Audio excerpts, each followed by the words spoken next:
Bonjour, eh bien aujourd'hui à prolongation on est d'humeur joueuse. Alors avant d'aller défier mon ami Malou sur les vélos que vous voyez derrière nous, on va prendre un petit pari avec vous, puisqu'aujourd'hui c'est le contre-la-montre sur route homme. Toute la Grande-Bretagne attend sa première médaille d'or avec Bradley Wiggins, l'épouvantail du Tour de France. Nous, on parie sur Sylvain Chavanel. Et d'ailleurs, on n'est pas les seuls. N'est-ce pas, Laurent? Et les jeux sont pas forcément une priorité en début d'année, mais quand ils commencent à arriver, on se dit, c'est vrai, ça marche bien.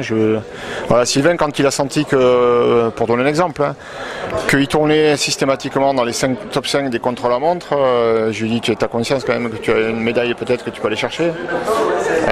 Là, à ce moment-là, je pense que tu visualises le podium, la médaille autour du cou, et tu te dis, ouais, ça j'ai envie quand même de le vivre, quoi.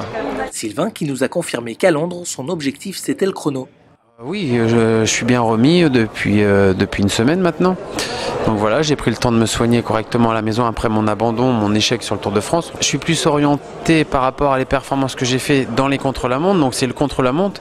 Sinon, les JO, c'est aussi pour nos athlètes l'expérience du village olympique.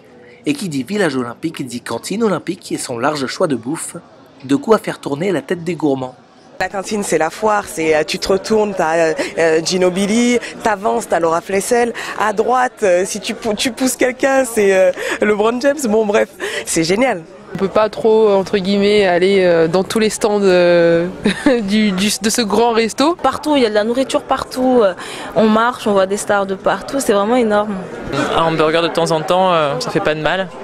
C'est un peu difficile de regarder sans pouvoir trop y toucher. Pour finir, aujourd'hui, on se devait de siffler un grand coup pour Monsieur Estanguet. Il disait lui-même avoir Pékin encore en travers de la gorge, mais a fini par réussir l'impossible.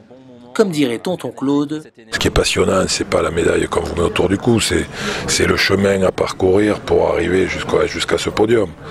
Enfin, chose promise, chose due, Tim et moi nous sommes défiés à vélo et le vainqueur est les courbatures, prolongation sur les rotules pour le reste de la journée.